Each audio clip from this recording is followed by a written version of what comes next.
అప్పుడు బస్సు ఉద్యోగం చేస్తున్నా అనుకుంటా నేను.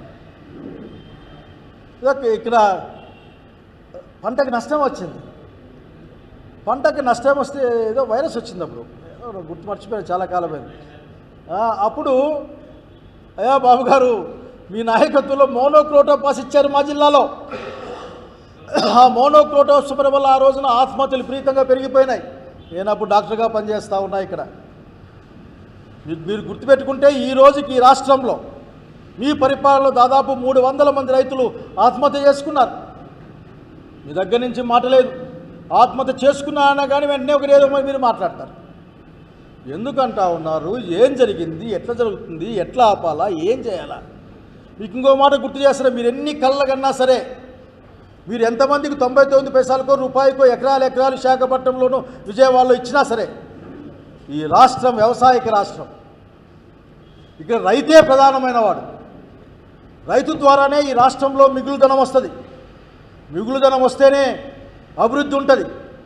ఈ విషయం గుర్తుపెట్టుకొని కోరుతాను. రైతును నువ్వు ఆఖరికి రైతు నేర్పించడం, ఎద్దు నేర్పించడం, అమ్మ నేర్పించడం అన్నది ఎవరికి కూడా మంచిది కాని సంగతి ఇక్కడ నేను గుర్తు చేస్తూ ఉన్నాను. ఆఖరిలో మీ సంగతి నాకు ఇట్లా అనిపిస్తుంది. బహుశా ఎందుకంటే నాకు ఈ భాష కూడా నచ్చదు అని అనక తప్పడం లేదు మిమ్మల్ని చూస్తూ ఉంటే.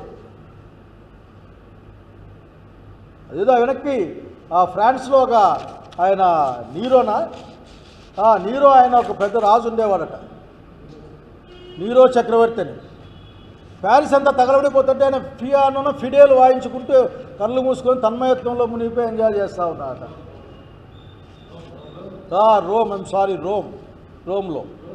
రోమ్ నగరం తగలబడతా ఉంటే, అయ్యా ఇక రైతుల జీవితాలు తగలబడతా ఉంటే, రైతు భవిష్యత్తు మొత్తం బుగ్గిపాలవుతూ ఉంటే, మీరు ఈవెంట్లు, విమానాలు, పుట్టినరోజులు వగైరా లేకుంటే స్వాగతాలు, ఆహ్వానాలు ఈ రాష్ట్రానికి ఏమి పనికి రాకపోయినా అవి చేసుకొని జీవితాన్ని ఎంజాయ్ చేస్తున్నారు చెప్పరు కానీ, విలాసం అని చెప్పరు కానీ, ఒకటి మాత్రం వాస్తవం, దాన్ని విలాసం అనే అంటారేమో నా అనుమానం. హైదరాబాద్కి, విజయవాడకి టిఫిన్ల బేస్ మీద కూడా పోయే మంత్రులు ఉన్నారు మీ దగ్గర అంటే అంతకంటే ఏముంది? కనుక చరిత్రలో, ఆంధ్రప్రదేశ్ రాష్ట్ర వ్యవసాయక చరిత్రలో మీరు ఆ రోమ్ నీరోలాగా చిరస్థాయిగా మిగిలిపోతారు. ఇప్పటికైనా మీరు దయచేసి, మామూలుగా బాబు గారు మీరు మాట చెప్తారు, మైండ్ సెట్ మార్చుకోండి అని. దయచేసి రైతుల పట్ల మీ మైండ్ సెట్ మార్చుకోమని, రైతు వ్యవసాయమే ఈ రాష్ట్రాన్ని ముందుకు తీసుకెళ్తున్న విషయాన్ని నమ్మమని, పని చేయమని కోరుకుంటున్నాం. లేకపోతే రైతులతో కలిసి క్షేత్రస్థాయిలో రైతుల పక్షాన వారి యొక్క రక్షణ కోసం జగన్మోహన్ నాయకత్వాన వైఎస్ఆర్ కాంగ్రెస్ పార్టీ నిలబడుతుంది, పోరాటం చేసిన విషయాన్ని తెలియజేస్తూ ఉన్నాం. They are not interested in the farming and farming products. వాళ్ళకి ఆలోచన లేదు. వాళ్ళ ఆలోచనలు ఉంటే పెద్ద డబ్బులు కూడా కాదు. ఇది వ్యవసాయం వాళ్ళ ప్రయారిటీలో లేదు కనుక, తమ ప్రయారిటీలో లేదు కాబట్టి, వ్యవసాయం దండుగనుకునే బ్యాచ్ కాబట్టి వ్యవసాయాన్ని పట్టించుకోవడం లేదు. ఊరికే రైతులు కూడా ఓట్లే కదా, ఆ ఓట్లు ఎక్కేసుకొని రైతుల కోసం మేము ఫోటోలు తీసుకొని పోతూ ఉంటారు. ఈ నిమిషానికి మీకు తెలియదేముంది శివారెడ్డి గారు? ఈ నిమిషానికి ఎవరైనా పోయారా? ఒక పరస్పరం పొగుడుకోవడము, పరస్పరం ఆఖరికి సంకలు గుద్దుకోవడం తప్ప మనకేమైనా కనిపించిందా? ఈ ప్రభుత్వంలో కనీసం రాష్ట్రమంతా పక్కన పెడితే ఈ జిల్లాలో ఏదైనా మనం చూసామా? నీళ్ళైనా ఈ రోజుకి నాకు ఎందుకంటే ఎక్కువ వేరే విషయాలు వస్తాయి కానీ, అంతగా గతంలో కంటే ఈసారి వర్షాలు అంత యుద్ధం వచ్చాయి, పైన వచ్చాయి, నీళ్ళు వచ్చాయి, పంటలు వేసుకున్నామా?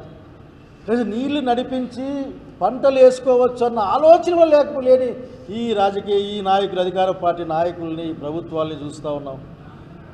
నాకైతే చాలా బాధగా ఉంటుంది. నాతో పాటుగా వెంకటరామరెడ్డి గారు వాళ్ళంతా కూడా ఎప్పుడు నిరంతరం అదే మాట్లాడుతుంటాం, ఏమిటి జరుగుతుంది అని. తుంగభద్రలు నీళ్లు వస్తూ ఉన్నాయి, పోతూ ఉన్నాయి, పిచ్చుకలు తాగే నీళ్ళు ఉన్నాయి, భూమి పంట పండంలే, అనేక అంశాలు. కానీ వాళ్ళు they are not interested. Chandrababu అడిగిన ప్రశ్న, చంద్రబాబు నాయుడు హంద్రీ నీవా నీళ్ళు తీసుకెళ్ళాలి అంతే. కుప్పానికి వద్దని నేను చెప్పడంలే, తీసుకెళ్ళాలి. మనం సంబంధంలే, మన కాలువ సంబంధంలే, ఆ గాలేరు నగరి ఫినిష్ చేసుకుంటే పోవచ్చు కదా. అతనికి అటువంటి ఆలోచన రాదు. ఎందుకంటే రైతు పంట అనేది అతని దృష్టిలో లేనే లేదు. అవార్డులు ఇస్తే తీసుకుంటారేమో అంతే తప్పనిస్తే ఇంకొకటి లేదు. కనుక మీరు అడిగే ప్రశ్నకి ఇది కొత్త ప్రశ్న ఏమి కాదు, కొత్త సమాధానము కాదు. వ్యవసాయం దండగా అనుకునే బ్యాచ్ అది, ఆ సిద్ధాంతం అది. వాళ్ళకి లూలు మాలే అనుకుంటారు. లూలు మాల్తో అంతా వచ్చేస్తుంది అంటారు. రాజశేఖర రెడ్డి గారు, జగన్మోహన్ రెడ్డి అట్లా కాదు. రైతు ఉండాలా, ఉచిత కరెంట్ ఉండాలా, రైతు భరోసా కేంద్రాలు ఉండాలా, విత్తనం ఉండాలా, ఒకవేళ పంట కొనకపోతే మనమే కొనుక్కుందా, నమ్ముకో, అమ్మాలి, నష్టానికి లాభానికో రైతుల అని వీళ్ళు ఆలోచిస్తారు. So this is major difference. ఇది ఐడియాలజికల్ అండ్ ఫిలసాఫికల్ డిఫరెన్స్.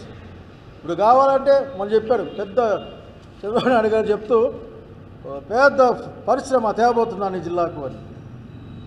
ఈ జిల్లాకు ఒక పెద్ద వాటర్ నెట్వర్క్ తేబోతున్నాను. దాదాపు 30 లక్షల ఎకరాలు ఇక్కడ యోగ్యమైన భూమి ఉంటుంది. అందులో 30% మాత్రమే ఇంతవరకు అక్కడ సాగైతుంది. మిగతా 70 కూడా నీళ్ళు ఇస్తా అని చెప్తే బాగుండేది. కాబట్టి వాళ్ళ ఆలోచనలోనే రైతు లేడు. That is my claim. Thank you.